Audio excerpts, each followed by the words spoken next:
Grüß, willkommen in einem Fragens video. Welcome to yet another exciting video, in this case part 18 of my Star Trek TOS timeline series of videos. In this video, I will discuss the Earth-Romulan War which occurred between 2150 and 2159. While we do possess a lot of references in the scripts to this war, and this is much more than many other early events in the Star Trek TOS timeline, it's nonetheless rather sparse. I've noticed a lot of other Star Trek fans have created an enormous amount of detail concerning this period, which I will leverage later in the video. But first I will look at the existing references we possess in the scripts and determine likely scenarios for this war before I drill down into the astounding amount of fan theory detail. Our first mention of Romulans is in Balance of Terror, and this episode contains most of the script-based references of this war. Spock states the Earth-Romulan conflict occurred a century ago. As it's currently 2264, this could mean the war occurred in 2164, plus or minus a few years. Perhaps this was the date it ended. Spock states, referring to the map on your screens, if you will note beyond the moving position of our vessels a line of Earth outpost stations constructed on asteroids, they monitor the neutral zone established by treaty after the Earth-Romulan conflict a century ago. The problem with this date is the Federation was formed in 2161, which needs to occur after this war. This would also mean Sarek was born during the war, which I must admit may be possible. Finally, Denver was colonised in 2164, which is unlikely to occur during a major war. The SS Archon was destroyed at Beta 3 in 2164, exploring that part of space. Why would you do this in a war? I suspect Spock was providing a general time period and it was not exact. After all, the chance of the war occurring exactly 100 years ago is remote. But as long as the war occurred more than 100 years ago, Spock's comment would be correct. The Okuta timeline states the Romulan War takes place in the 2150s, which means any time from 2150 to 2159. Other later timeline theories pin the start date to 2156 and the end date to 2160, which I feel is the correct time frame for the more significant fighting. However, it's possible some skirmishing occurred between 2150 and 2155. According to Spock, the combatants never saw each other, Spock states, which allowed no quarter, no captives, nor were there even ship-to-ship visual communications. Therefore, no human, Romulan, or ally has ever seen the other. Earth believes the Romulans to be warlike, cruel, treacherous, and only Romulans know what they think of Earth. This would mean no ships were boarded or captured and no inhabitants were ever captured on any planet. If a ship-to-ship resulted in the total destruction of a ship, that is ship-to-ship combat, and any colony world captured was first evacuated and destroyed, and both sides believed the other was going to kill them if they were captured, then this may be possible. This is a very valuable clue which can assist us in determining how the war was fought and what could have caused it to start and how it started. The Romulans, when they sense weakness, take advantage of it. This is another clue to how the war could have begun. Styles states, these are Romulans. You run away from them and you guarantee war. They'll be back. Not just one ship, but with everything they've got. You know that, Mr. Science Officer. The Romulan commander has seen 100 campaigns, perhaps many with civil wars and revolts. But this means the Romulans are highly militarized and experienced at war. This would have also applied in the 2150s. Centurion states, we've seen 100 campaigns together and I still do not understand you. In the episode The Deadly Years, we learn the Romulans do not take captives. Chekhov states, sir, the Romulans do not take captives. This is stated in at least one other reference as well. The Romulan standard procedure operating procedure is to destroy the enemy rather than asking for surrender.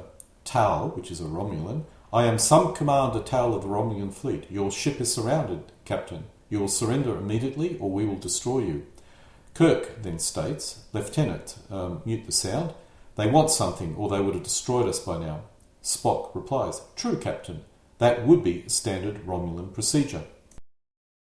In the episode The Enterprise Incident, we learn the Romulans have female commanders. An equal opportunity workplace, I assume. In the episode Balance of Terror, we learn the Romulan ship looks like a bird of prey. Kirk asks, after a whole century, what will a Romulan ship look like? Styles replies, you know, sir, they're painted like a giant bird of prey. The Romulans have some old-style nuclear warheads in case they need to self-destruct. Perhaps the old-style nuclear warheads were the primary weapon used in the Earth-Romulan War. Commander, that is Romulan commander, perhaps we can yet save your praetor's pride for him. More debris into the tubes. Decius, do we have any of the old-style nuclear warheads aboard? The Romulans use impulse power and impulse drive. I would suggest a speed of no more than 200 times light speed, if not less. Warp in this period would have had a speed of about 400 times light speed. While we do have a lot of information in the scripts, it's not sufficient to create a detailed timeline of what occurred. We need to look at events before and after and use some assumptions in order to arrive at what may have occurred. I'll start with a general overview of the events that are most likely to have occurred. I've assumed that the territories of the United Earth and Romulans meet about 2150 based on expected or calculated growth rates, and both home planets are 400 light years apart from each other. Both races would have been aware of each other to some extent, and there may have even been some trade going on. But as no one has seen the other, this must be through an intermediary. There must be another minor race in between Earth and Romulus. It could be a single planet or a number of planets, which is more likely. The Romulans are in contact with one planet and the United Earth the other, and if it possessed space flight, that is the minor nation, some trade could occur between the two. I feel the cause of any war would be related to this minor nation which is smack dam in the middle of United Earth territories and the Romulan Star Empire. There are many possible scenarios, but something must have caused the Romulans to go to war with a minor nation, with Earth coming in to assist, which escalates the war. As we know, any signs of weakness would be immediately taken advantage of. I suspect the Romulans sensed weakness in this race and invaded in 2151 or 2152. Earth then provided assistance, halting the Romulans, after which the Romulans sent a major force, which defeated the combined United Earth and Allied race forces, possibly in 2154 or 2155. This could have been the mysterious aliens, or allies, mentioned in one of the quotes by Spock. The next stage of the war, which probably began in 2156, was the advance of the Romulans into United Earth territory. The United Earth fought a war of attrition, evacuating any minor colonies at risk and ensuring all food on these colonies were destroyed. This was a scorched earth policy. It's possible the Earth colonies possessed some form of fixed defences, which inflicted casualties on the Romulans, even if the defenders were doomed. At some point, any further advance by the Romulans would threaten a United Earth colony, which could not be evacuated, so the major battle was fought, perhaps in 2157. This resulted in the United Earth victory. Now we have a slow advance of United Earth forces recapturing United Earth territory, which could take us into 2158, and then advancing almost 100 light years into Romulan space before peace occurred. This takes us to the end of 2159 with peace signed in 2160. There is a lot of guesswork here, but I suspect something along these lines probably occurred. Let's now look at the military of both nations, and some military points I feel certain to be correct. United Earth ships had a superior drive, which was warp drive, so their ships were faster. Romulan ships were otherwise superior both in fighting capacity and experience. The other military points are less certain. Shields and phasers were weaker, and the main ship killers were probably photon torpedoes or whatever type of missiles were used in this war, possibly with atomic warheads. This means when a ship was hit, it was pretty much obliterated, ensuring there was no bodies. Possibly the photon torpedoes could be destroyed by phasers, which may have been their primary function. This is not required, but at least this allows for opposing ships to slug it out before one was totally vaporized. I'll assume this is the case in my discussion on tactics. The phaser in turn may not be strong enough to penetrate the shields easily. One of the script references talk about an old type atomic warhead. So the missiles may have had an atomic warhead instead of antimatter. Thus, they possibly were larger and heavier, but still able to easily destroy a starship if it hit. The missiles may not have been photon torpedoes, which I assume means they're propelled by a photon drive, which is why they are so bright, and which propels them to incredible speeds, and which makes them impossible or very difficult to destroy in flight. If the missile uses a slower drive, This may make them vulnerable to phaser fire. The atomic warheads are still strong enough to destroy a ship, as we saw in the episode where the Federation, or where Kirk meets the bird of prey. Let's now look at the territory the war was fought over. The white arrow indicates the point the two nations touched. There is a minor nation there with a home planet and two small colony planets, one on the human side and one on the Romulan side. This allows both major nations to have relations with the minor nation, while ensuring they never meet each other physically.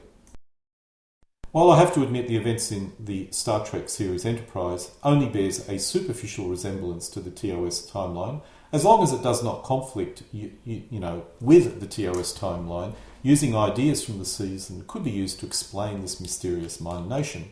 They could be the Anar, who left Andorra many years prior, or before, like the Romulans, and founded their own civilization far away from their former home planet. There are massive issues with this theory, but I personally like it. One advantage with this theory is that their planets may be ice worlds, which are difficult to occupy, thus explaining why the Romulans abandoned the planets and only fought in space in their system. That way, no Romulan bodies would ever be found by united Terran forces. The arrow here shows Vulcan with the transparent orange-brown circle representing its loose trade association or alliance. Most of the initial Federation allied members would have come from here. While not initially involved in any war, they would have provided economic assistance, perhaps even something like Lend-Lease. It should be noted the economic power in this area is significant. The yellow dot marked with the white line represents the three primary planets of United Earth, all within 4 to 5 light years of each other. The dark blue circle represents the area where the main colony planets reside. These would have all consisted of colonies which contained significant populations which could not be easily evacuated. The light blue circle represents the area where small colonies and bases were established. These bases or colonies were all very small and could easily be evacuated. The same situation applies on the Romulan side. Centre yellow dot represents 95% of their economic power and population. The dark red circle represents just under 5% and their major colonies or conquests, and the red represents the sparsely populated colony planets. It's possible that subject planets could reside here as well, but as no mention of these are made, let's assume they exist but happen to not be in the area fighting occurred. The same could apply on the United Earth side. Perhaps some allied planets were in the light blue circle, but as this adds far too much complexity to this video, I'll assume the fighting either bypasses any of these planets or they happen to be in a different area and not affected. If these assumptions are correct, then each side would need to cross about 150 light years of a logistically barren space. There are no bases, food or other resources in this area, so as a fleet moves away from its closest base, supply would become more difficult. I'd suggest each opposing side would build bases in this area with minimal personnel but armed with significant defensive weapons. These could be overcome but would require time and ammunition, especially missiles. Any fleet would need food and ammunition, specifically missiles, to be supplied constantly as they advanced. This represents a major issue for any attacker. The only major base between the two homeworlds would be this unknown minor nation. It would at least represent a source of food, even if it did not produce ammunition. Of course, if you occupy this minor nation against its will, you will need occupation troops, which would even further strain any logistics. As the old saying goes, amateurs study tactics, professionals study logistics. A possible scenario could be both United Earth and the Romulans make contact with the minor nation and establish a trading relationship. The Romulans do so to scout a possible target for conquest, the United Earth for economic reasons.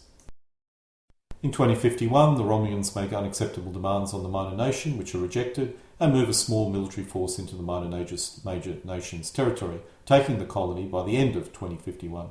They calculate this is sufficient to conquer the minor nation and prepare to move onto the home planet, but there's no real need to hurry. The minor nation pleads for military assistance to the United Earth, resulting in a minor force being provided to help hold the home planet, as well as major supplies of defensive weapons such as missiles. In 2052, the Romulans attack the home world of the minor nation and they meet unexpectedly powerful forces and are defeated. This is unexpected and takes the Romulans by surprise. They now know there must be a powerful force assisting the minor nation and start to fully mobilise.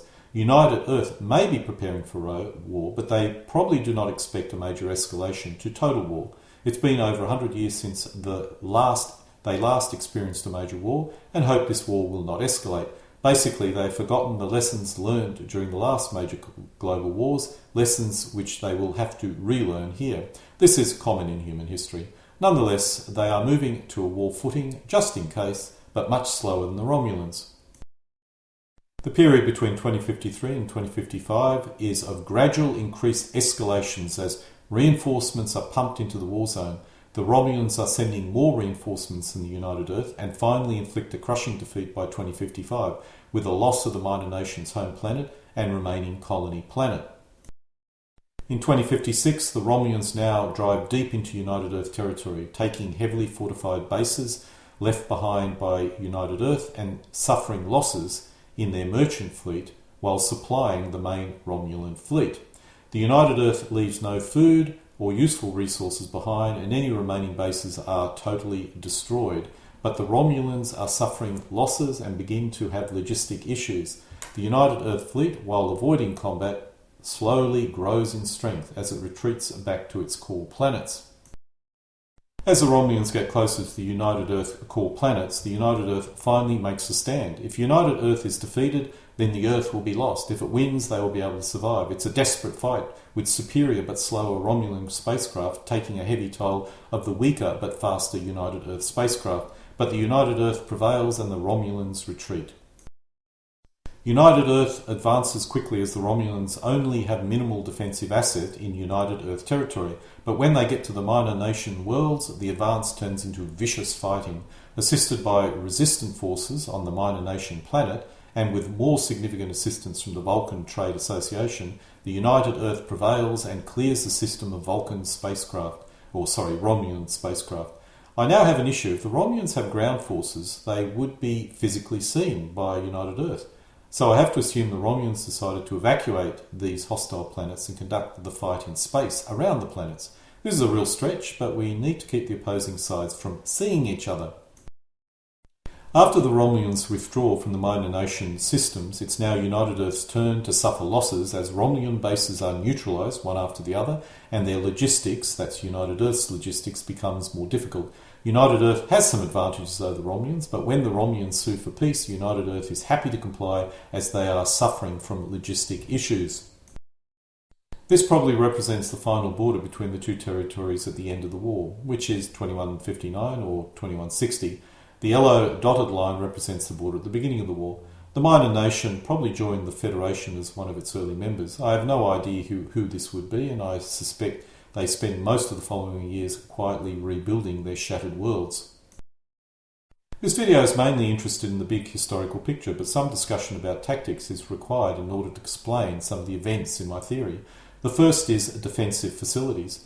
To allow for the Romulans to suffer attrition, some low-cost and easily defensive measures are required at United Earth colony planets. A good solution would be to move a few asteroids in orbit around a planet, place a base deep in the asteroid, and place missile launchers all around the base. This would allow the Federation to create fortifications, which would be reasonably effective.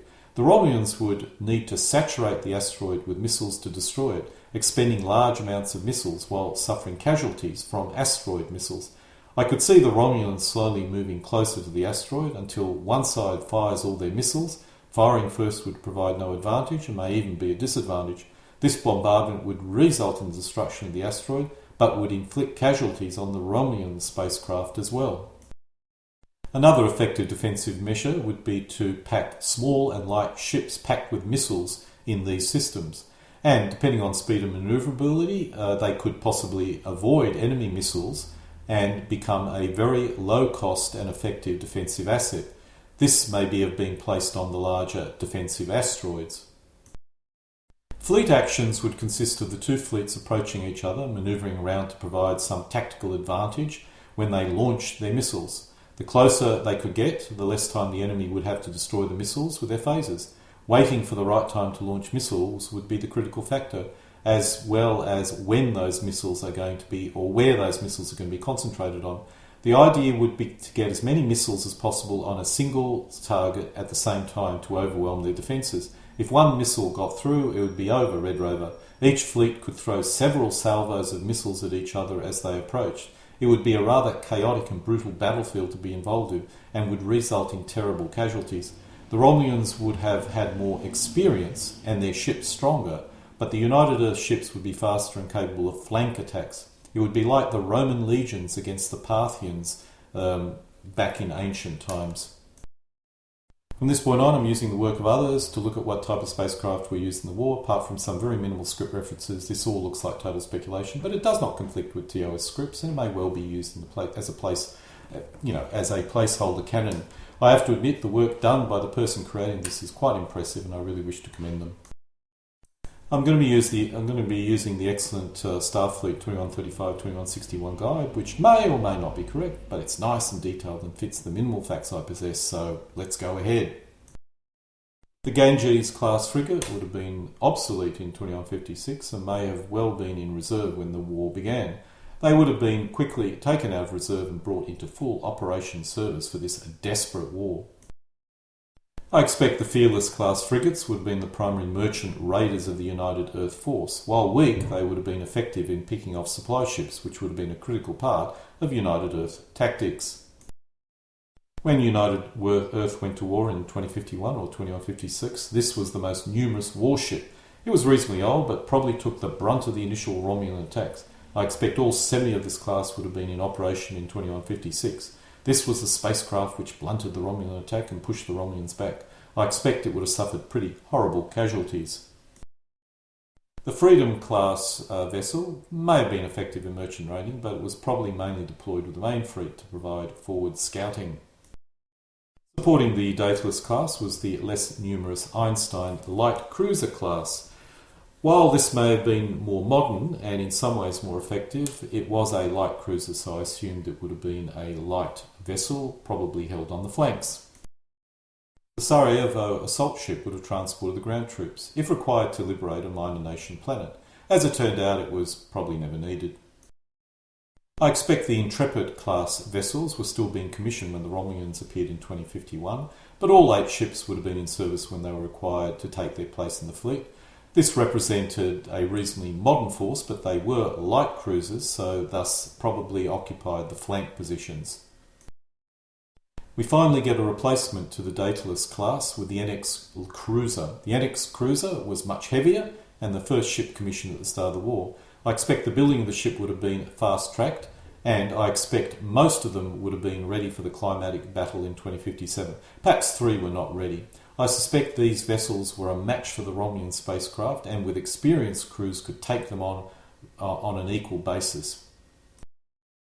While not many of the Poseidon class would have been available in 2051-7, I am a little bit uncertain what a destroyer is in this sort of sequence. Typically a destroyer is a vessel which has large numbers of torpedoes, so perhaps this was a missile carrier of some description.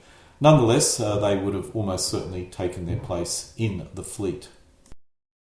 The Cassandra class was a very powerful frigate, but by the time these ships were available, they were not able to conduct attacks against the Romulan supply lines, as the United Earth were deep in Romulan territory, but instead were probably used to protect United Earth supply lines. The Oberon class light cruiser was definitely a late war vessel, supporting the main fleet on the flanks, after the loss of their older spacecraft in 2157, I would expect. The Yorktown was a late war spacecraft and would have provided the United Earth with a powerful punch in any fleet action. I suspect it may have never engaged the enemy in a fleet action, as the war ended before it probably arrived. Perhaps maybe one of them got into some sort of action right at the end of the war. The Minuteman class DD was another late war vessel which only saw limited action. However, even though it was introduced in 2157, it was a small vessel which probably would have been produced much quicker than the battleship which we saw earlier, and if my assumption is right, the destroyers were actually missile carriers, then quite a few of them may have been involved in the last battle of the war. The Hunter class was yet another late war vessel. which probably only saw limited action before the end of the war. As a corvette, I assume it was used to do raiding behind the front line and things of that nature. The Winchester-class destroyer was probably the most powerful destroyer built. However, considering it came out in 2159, it probably was never involved in any major engagement with the Romulans. Let's now look at the Romulan fleets. The Romulans would have possessed a light spacecraft as well to provide scouting, patrolling and raiding capability. It was probably something similar to the Bird of Prey class, heavier but slower than the United Earth equivalent spacecraft, but nonetheless it would have been reasonably effective in raiding. The primary ship of the line of the Romulan fleet was this cruiser, class name unknown. It would have been superior to the United Earth Daedalus class, but equivalent to the United Earth NX class. The heaviest spacecraft in the Romulan fleet was the Cabbage class, which was commissioned in time to enter the war against the United Earth. This was unmatched until the Earth Yorktown class was probably commissioned. I have no idea how accurate any of this is, but I do enjoy reading what other people think about Star Trek spacecraft. However, I simply feel that apart from some basic ideas of strengths and roles, we will never have a good idea of the technical aspect of any of the spacecraft. That even assumes that the writers of the series really cared. The writers were simply not interested in the topic. However, as long as anyone's guess does not impact the scripts, I see no harm in assuming this could be correct, and it does seem or sound correct to me. And so we come to an end of my part 18 of my Star Trek TOS timeline, in this case covering the Earth-Romulan War, which occurred sometime between 2150 and 2159. The episode scripts can be found using this URL shown. Alle guten Dinge kommen zu einem Ende.